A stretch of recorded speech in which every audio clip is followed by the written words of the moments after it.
The Morrow family of Newgate Street, 1941.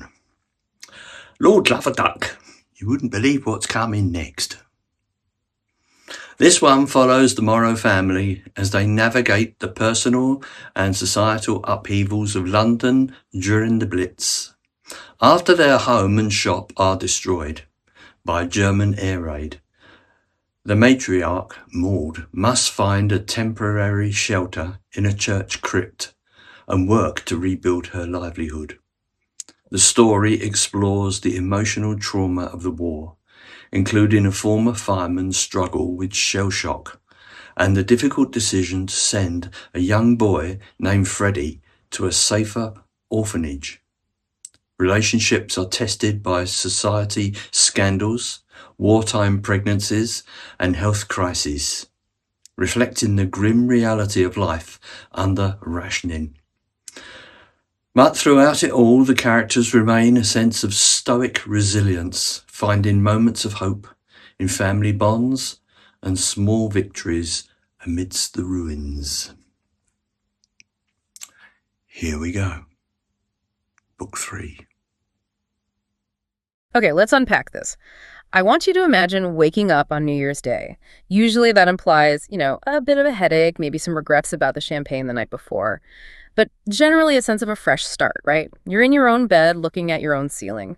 But for Maud Morrow, January 1st, 1941, doesn't start with a hangover. It starts with the sound of a total stranger snoring about 5 feet away from her face. And not just one stranger. We're talking about a requisitioned school classroom packed with, 30 or 40 people. It's the morning after that devastating fire raid of late December 1940. Maud is lying on a hard wooden floor. And the air is thick, literally heavy, with the smell of unwashed bodies, stale fear, damp wool, and the dust of a city that is, burning down outside. That is such a brutal image to start with. We are back for the third installment of our deep dive into the Morrow family saga. This is the third of 8 books that chronicle this family through the war, and if 1940 was about the initial shock of the Blitz, 1941 feels different. It feels like the adrenaline has worn off, and now the real grind begins. That's a perfect way to frame it. 1941 is the pivot point. The novelty of the war, if you can even call it that, is gone. Now it's about endurance.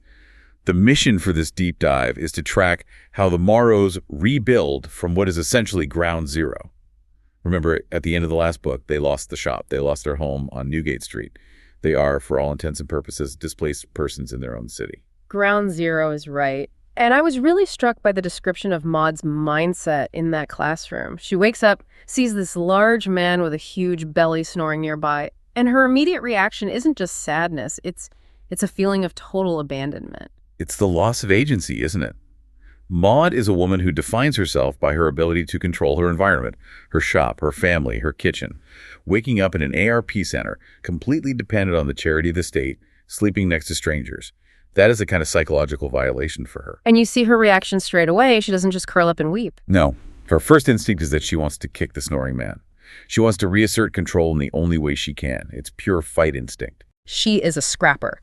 She decides right then and there that she is not going to wait for some government housing officer to tell her where to go. She just grabs the family, Maggie, the baby Juliet, and young Freddie, and they just walk out. And the visual here is just so cinematic. They are walking north towards the city, crossing the Thames, and they're walking directly towards the smoke. It's like they're walking back into the wound. It's a landscape of absolute destruction. The source material is so vivid here. The south side of Newgate Street is just gone. It's a pile of rubble. And they know their neighbor, Mrs. Henderson, is likely buried in that rubble. There's no time to even process that grief. But as they approach Paternoster Square, which is itself just smoking ruins, they see it. St. Paul's Cathedral. It's still standing. It survived. It survived. It becomes this beacon of continuity in a world that has literally fallen apart around them. And practically speaking, it's where Richard Biggs, her fiancé, was fire watching. So her survival instinct isn't just find shelter. It's much more specific. It's find Richard. He's her anchor. He's the one piece of her old life that might still be there. And they do find him, but it's not exactly the romantic reunion you might hope for, is it? He's in the hospital wing of the crypt. He's alive, which is the miracle. He survived the night that leveled the entire neighborhood. That in itself is astounding. But he's got a broken leg, a simple fracture, thankfully, but he is laid up, So now you have this family reunion in the crypt of a cathedral, surrounded by the injured and the displaced. Which leads to probably the most bizarre living arrangement we've covered so far in this story. I mean, we've seen them in the shop, we've seen them in shelters, but now they move into the church crypt. It sounds gothic, doesn't it? Like something out of a horror novel. But historically, the crypt of St. Paul's was a functioning underground city during the Blitz. Okay, wait, pause on that. When you say crypt, I'm picturing them sleeping next to skeletons. Is that the vibe we should be getting? Having. Not quite propped up against coffins, but close. They're in the vaults, specifically under the care of the Reverend Harper and his wife Amanda. The description in the source material is fascinating because it focuses on the sensory details. It was cramped, yes, of course it was, but it was dry. And compared to the damp, rat-infested public shelters that so many Londoners were using, dry was an unbelievable luxury. And the lighting. The source makes a point of mentioning Tilly lamps. Right. There's no electricity down there, of course. Tilly lamps are pressurized paraffin lamps. They give off this very stark, hissing white light. And they also generate a lot of heat. So you have to imagine this vast, shadowy stone vault punctuated by these little islands of hissing light and warmth. It's incredibly atmospheric, but also deeply, deeply claustrophobic. Can talk about a lack of privacy. This isn't a hotel. You have the Morrow clan, the Reverend, his wife, the nurses, all packed in. There's a detail about a privacy blanket that I think really nails the humiliation of this whole situation. The string snaps. Yes. Freddie, who is 12 years old now, so he's not an oblivious toddler, he's a preteen boy. He's right there when the string holding up the privacy curtain snaps, and he sees his sister Maggie in her underwear. It's played as a moment of, social awkwardness, but I think it signifies something much deeper. It's the erosion of the self. In 1941 London, you don't get to be an individual with secrets and boundaries. You are part of the herd. You sleep, you dress, you eat, you exist in full view of others. For a family like the Morrows, who prided themselves on respectability, that is just a jagged pill to swallow. But they can't stay in the crypt forever. It's a sanctuary, not a home. And this is where the practical reality of rebuilding kicks in. And by practical reality, I mean Bert. Bert the Fixer. Every family needs a Bert during an apocalypse. He just appears, doesn't he? Like a magician. Pops up out of the smoke and rubble. He does, but let's look at why he's so necessary. Maud's shop is destroyed. In a normal world, what do? You call your insurance agent. You go to the bank. Right. You fill out a claim form. You wait for a check. But in January 1941, the insurance offices are bombed out. The records are burned to ash. The banks are overwhelmed with millions of pounds of claims. The War Damage Commission is set up, but it is a bureaucratic leviathan. It moves at a glacial pace. If Maud waits for the official channels to pay out, the family starves. It's that simple. So the official system has completely collapsed. Exactly. And where the official system leaves a vacuum, the shadow economy steps in. And that is Bert. He uses his connections, his network, to secure a new location, an old tailor shop called Billington's, right across the street from their ruined home. And he fronts the money. He doesn't wait for the insurance. He offers a personal loan. He bypasses all the paperwork. He navigates the chaos of the destroyed banks and lost records. It's really important to understand that in this context, the black market or the gray market isn't just about greed. It's the lubricant that keeps the city running when the gears of government have completely seized up. So they get this new shop, Billington's. But it's not exactly a turnkey operation. Filthy is the word the source uses. It's been abandoned for a while. It's covered in the dust and grime of the Blitz. But, and this is crucial, it has potential. It has a larger yard than the old place. It has a brick shed in the back, which Maud immediately eyes for her herbal lab. It's a blank canvas, but it requires a massive amount of scrubbing. And just stocking it is another nightmare. Bert arranges these lorry loads of goods, but it's chaotic. They're just dumping stuff on the floor. It's not a curated retail experience, is it? It's more like a salvage operation. And they need bodies to do the work. This is where we see the family expanding and shifting. Yeah. Arabella returns to the fold. Remember, she had her own business, these little flower stalls at the railway stations. But the war killed that. Completely. Tariffs, lack of stock. Flowers are a luxury when you can't get bread. So she comes back to work for Maud, and they hire a new girl, Gail Honeybrook. She's 15. That detail about Gail really stuck with me. The source says her education was lost to the war. It's a quiet tragedy of that generation, isn't it? Schools were closed or bombed or children were evacuated and just never went back to class. Gail's doing heavy lifting, moving crates because the men are gone. The workforce is becoming younger and more female by the day. And speaking of children and the war, we have to talk about Freddie. This, for me, was the emotional core of this first section of the book, the evacuation. It's the conflict between the state and the mother. A classic wartime dilemma. Miss Crown from the Ministry of Health shows up, and she is just terrifying. She's the embodiment of implacable bureaucracy.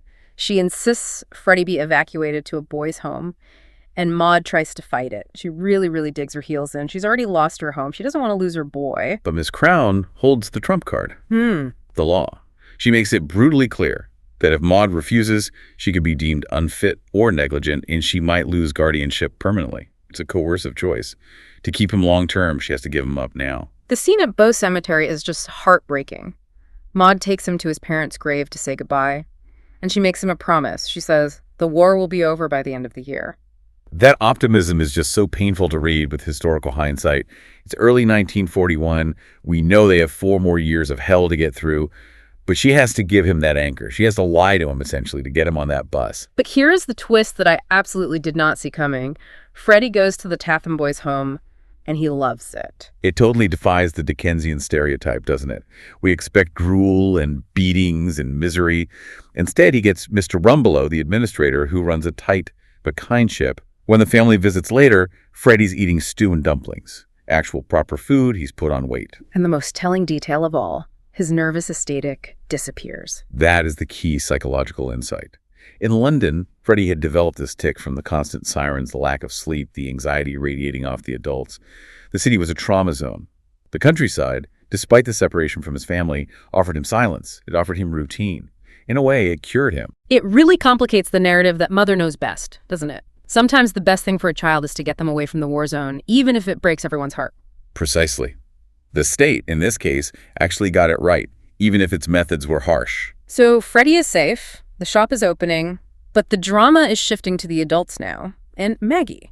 Maggie is making some very modern choices in 1941. Maggie is the embodiment of the social shift the war accelerated. She decides to move in with her boyfriend, Robert Street, in Middlesex Street. Without a ring. Without a ring. And for Maud, this is cataclysmic. Yeah. Maud is, at her core, Victorian. To her, this is living in sin. She is terrified of the judgment of the neighbors, the judgment of the church.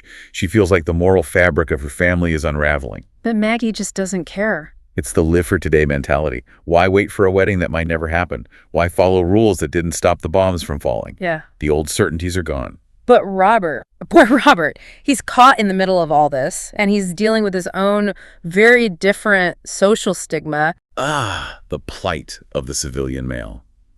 Robert works as an ambulance driver, and let's be absolutely clear, that is an incredibly dangerous job. He is driving into infernos, he is pulling bodies out of crushed buildings, but because he isn't wearing a military uniform, he is treated like a pariah. The white feathers. The white feathers, the sneers in the pub.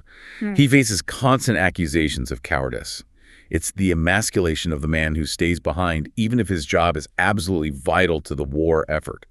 He feels he has to constantly justify his existence. So while Maggie is breaking tradition, her mother is actually embracing it. We finally get the engagement to Richard. It's a beautiful counterpoint to all the chaos and destruction. They go to dinner at a fish restaurant called Seville near London Bridge. I love the description of this place. The chef is shouting because his wife is deaf. It's those textures that make the story so real. It's not a pristine Hollywood romance scene. It's loud, it's a bit chaotic, but it's theirs. Richard proposes with a simple gold band. No frills. But even the wedding in August brings up a conflict. A very modern conflict, actually. The name. Ah, yes, the branding issue. Maud really struggles with becoming Mrs. Biggs, and it's not because she doesn't love Richard, it's because Morrow is the business. It's her identity. It is. She has been the widow Morrow, the proprietress of Morrow's, for so long. To change her name feels like erasing the legacy of her late husband, Jack, and more practically, it would confuse the customers. She's a pragmatist to the end. She is. And she comes up with a pragmatic solution. She becomes Mrs. Biggs legally, but she keeps the shop name as Morrow's, and she gets the vicar's blessing to do it. It shows that she can navigate these new waters without drowning in tradition. Yeah, okay, so we have the high of the wedding, but 1941 is a real roller coaster. We have to talk about the low. The lowest low, May 10th, the Great Raid. If you look at the timeline of the Blitz, the night of May 10th and 11th stands out as the crescendo. It was the last major raid before the Luftwaffe turned its attention to Russia. They threw everything they had at London. It was a night of pure terror. And the infrastructure failed, right? That was the critical problem. Catastrophically. The high explosive bombs hit the water mains early in the night. So when the incendiaries started the fires, the firemen turned on their hoses and nothing. Just a trickle. They had to stand there and watch London burn. And in the middle of this firestorm is Arabella's house on Gravel Lane. It's a tragedy that is almost too big to process. Arabella's family home takes a direct hit or is consumed by the unchecked fire. Her mother, Mrs. Brown, and their neighbor, Mrs. Jenkins, are inside. The source uses the word incinerated. It's so stark. It's a brutal word, but it's accurate. When the dust settles, there are no bodies to find. There is nothing to bury. They're just gone, atomized by the heat and the collapse of the building. That lack of a body that denies Arabella any kind of closure. It freezes the grieving process. How can you mourn properly? You can't say goodbye to an empty crater. Arabella and her brother Mark, who survives because he wasn't home, are instantly homeless and orphaned in the most brutal way imaginable. And this is where Maud steps up again. The found family theme really shines here.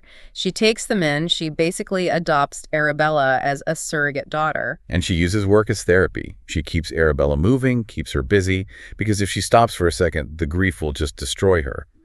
But Maud also solves the housing problem in a way that is, well, it's deeply ironic. Yeah, this is rich. She gets them into Mrs. Porter's house. This is Porter, the mean old cow who tormented everyone in the previous books. The woman who died in the very same raid that cost Elizabeth her arm. Her house is empty. So the villains die and the victims move into their homes. It's the grim musical chairs of war. The social order is constantly being reshuffled by high explosives. You can just imagine how much Mrs. Porter would have hated Arabella living in her parlor, which makes it feel like a tiny bit of cosmic justice. But the tragedy for Arabella doesn't stop with her mother. We have to talk about the criminal element. Her brother Mark. Mark is such a tragic figure. He's fresh out of prison when the book starts. He tries to go straight. He gets a job at a rag factory, but the wages are low, the work is dirty, and the temptation of the black market of easy money is everywhere. And in October, he gets busted again. And this time, it puts Arabella directly in the crosshairs. He was hiding stolen goods, petrol coupons, cigarettes, cash under the stairs at her house, their new house. She could have been arrested as an accomplice. Easily. The police could have taken her in. But Mark, to his credit, does one decent thing. He pleads guilty immediately and takes the full blame.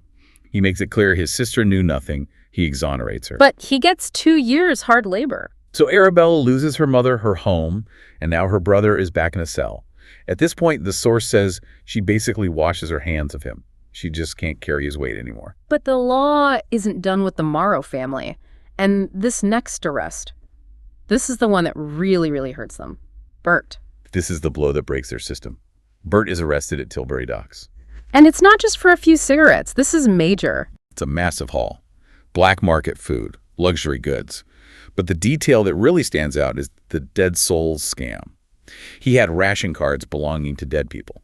Explain that to me. How does that even work? It's grimly ingenious.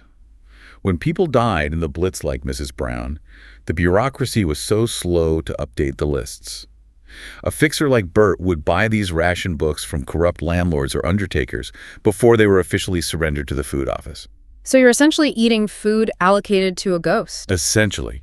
You are taking from the collective pot by using the identity of the dead. It is highly illegal and, to the authorities, morally murky. And the judge throws the book at him. 4 years hard labor. 4 years. That seems incredibly harsh compared to other crimes at the time. It was a show trial. You have to understand the government sphere. If the public believed that the rich or the connected, the spivs, as they were called, were eating steak while the honest workers starved, morale would collapse completely. They had to make an example of him. They had to show that the system was fair, even if in reality it wasn't. But for the Morrow family, the morality of it is almost irrelevant. The practical reality is that they have lost their magician. They've lost their supply chain. Bert was the one who could get the lorry to move the shop. He was the one who could get oranges for the baby when there were none to be had. He was the one who provided the cash when the bank was closed. Without him, they are completely exposed to the harsh realities of the ration book. So let's just recap the losses here. Bert is in jail. Mark is in jail. Freddie is away in the country. Arabella's mom is dead. And now we have to talk about William. The golden boy, Maud's son. The soldier. He's been the pride of the family, the one doing his bit in uniform. But all through 1941, he's been acting weird. Distant. Uncouth is the word the source uses. He stops writing to Arabella, who is his fiancée. The letters just dry up. And he claims he has an injury, right? A ricochet wound to the arm. That's the story he tells. But the family, especially Maggie, smells a rat. They suspect he's hiding something. The story doesn't quite add up. And he is. But it's not a war wound. Well, not that kind of war wound. This is a real secret history moment. The source implies very strongly that the injury was a cover for syphilis. Wow. Okay. That is not what I was expecting. Contracted from a drunken encounter. In the 1940s, the shame attached to that was immense. It was a social death sentence. It explains his silence. It explains his moodiness when he does show up. He is, in a way, rotting from the inside, literally and metaphorically. And then he visits the family. And he's just awful. He gets into a row with Arabella and leaves her to walk home alone in the blackout. Which is a huge violation of the social code. You never leave a woman alone in the blackout. It's incredibly dangerous. It shows that William had become hardened, selfish. He just doesn't care about her safety anymore. But the other shoe finally drops in December. The letter. He writes to Arabella, a classic Dear Jane letter. He ends the engagement. And the reason? He admits he has impregnated another woman, a Polish woman named Agnieszka Wieniawski. And he says he intends to do the honorable thing. Which is just dripping with irony, because to do the honorable thing for Agnieszka, he has to do the most dishonorable thing imaginable to Arabella. The family fallout is nuclear. Maud is furious. She says, I'd take a horsewhip to his backside. And Maggie is cynical, but also perceptive. She says Will has always had a selfish streak. Yeah. It's interesting. The family idolized him when he was away, but the reality of the man completely destroys that pedestal they'd built. And poor Arabella. I mean, seriously, can this one character endure anymore? Mom dead, home gone, brother in jail, and now her fiancé knocks up another woman. It's a biblical level of suffering. But the source notes something really interesting. She's resilient, perhaps because she's already lost the things that really mattered, her mother, her home. The loss of a fiancé who was treating her so badly anyway is, in a strange way, survivable. She doesn't break. She just keeps going. Amidst all this high drama, the crimes, the deaths, the affairs, daily life has to go on. And Maud is still Maud. She's still brewing her potions in that brick shed. And running afoul of the law herself. This is a great little subplot. The poppy juice. Laudanum. Morphine mixtures. She's been making them for years. But a police constable actually visits her. A former patient, a Mrs. Barker, died in the hospital, and the doctors trace the unlicensed remedies back to Maud. That is terrifying. She could have been arrested just like Bert. She gets a severe warning. Brewing morphine without a license. It's a stark reminder that even in the total chaos of war, the state is still watching. The old ways of the village herbalist are clashing with modern medical regulations. And the rationing just keeps getting tighter and tighter. Cheese, eggs, jams. Yeah. And then clothing goes on coupons. The source makes a special mention of powdered eggs. Ugh, powdered eggs. The culinary symbol of the war. It's a grind. Right. Every single meal is a math problem. How many ounces of this? How many coupons for that? But there are these moments of human connection that cut through the grind. I want to highlight Oliver, the fireman, Elizabeth's husband. Yes. He represents the hidden psychological toll of the war. He's been fighting fires for a year. He saw the absolute horrors of the Great Raid. And he finally opens up to Maud. He talks about the burning bodies, the helplessness he felt when the water ran out. And Maud just listens. In an era of the stiff upper lip where you aren't supposed to complain, this is a radical act. It's therapy. It shows that simply witnessing someone else's pain is a vital service. So we move toward the end of the year, and the entire map of the war changes completely. Tectonically. Yeah. In June 1941, Germany invades Russia. Operation Barbarossa. And suddenly, almost overnight, the bombs stop falling on London. The Luftwaffe moves east. For the Morrows and for all Londoners, it's a reprieve. The skies are quiet for the first time in months. They can sleep without one ear open for the siren. And then December 7th, a date which will live in infamy. Pearl Harbor. The United States enters the war. And Richard's reaction to this is just ecstatic, isn't it? He is jubilant. He reads the paper and says, the president has declared war. It's just a question of time now. He sees the math, the industrial might. Exactly. America's industrial capacity plus Russia's seemingly endless manpower equals Germany's defeat. In his mind, the war is effectively won. It's just a matter of waiting for the inevitable. But there's a dark shadow creeping in at the same time, a different kind of news. Richard reads a report about Lithuania. This is a chilling moment in the book. It's a small report, easily missed, about a massacre of 4,000 Jews, including women and children. And this is the first time they really see it. It's the first realization that this isn't just a territorial war like World War I was. This is a moral crusade against an absolute monster. Maud is horrified. It changes the stakes. It validates their struggle. They aren't just fighting for Newgate Street anymore. They're fighting to stop that. So we arrive at Christmas 1941. It's a strange mix of optimism and austerity. The Americans are in, which is huge. But there are no turkeys to be found. Alcohol is scarce. They have a party at the shop. They toast the absent friends. But just look at the list of absent friends. Bert is in prison. Mark is in prison. Freddie is in the home. William is estranged, starting his new life. The table is emptier than it was a year ago. But the core Maud, Richard, Maggie, the baby Juliet, they are still there. They've held the center. And on New Year's Eve, Maud and Richard share this tender moment. They look forward to 1942. They really believe it will bring victory. They really do. They think America is in, Russia is in, it'll be over in a year. It's a very human, very understandable hope. And that is the tragedy of historical irony. We, the readers, know what they don't. We know that 1942 is not the end. It's not even the beginning of the end. It's the start of the long, gray, grinding slog. So to summarize 1941, if 1940 was the shock, what is 1941? I think it's the year of losing and finding. They lost their home. They lost their mother figures like Mrs. Brown. They lost their illusions about William. But they found a new shop. They found new marriages. They found global allies. They lost security, but found a new kind of resilience. Maud starts the year sleeping on a floor next to a snoring stranger, feeling abandoned. She ends it as Mrs. Biggs, proprietress of a new Morrow's, married to the man she loves. It's a huge personal victory. But she ends it without her fixer, Bert, and without her golden boy, William. The two men who, in different ways, made her life work. The family is intact, but it is weaker. They have survived the fire, but now they have to survive the ashes, the long-term exhaustion. And the question for the next book 4 is simple. How do they handle the fatigue? How do they keep going when the adrenaline finally fades and the war just continues and continues and continues? We will have to wait for the next deep dive to find out. Indeed. Thanks for listening. We'll see you in 1942.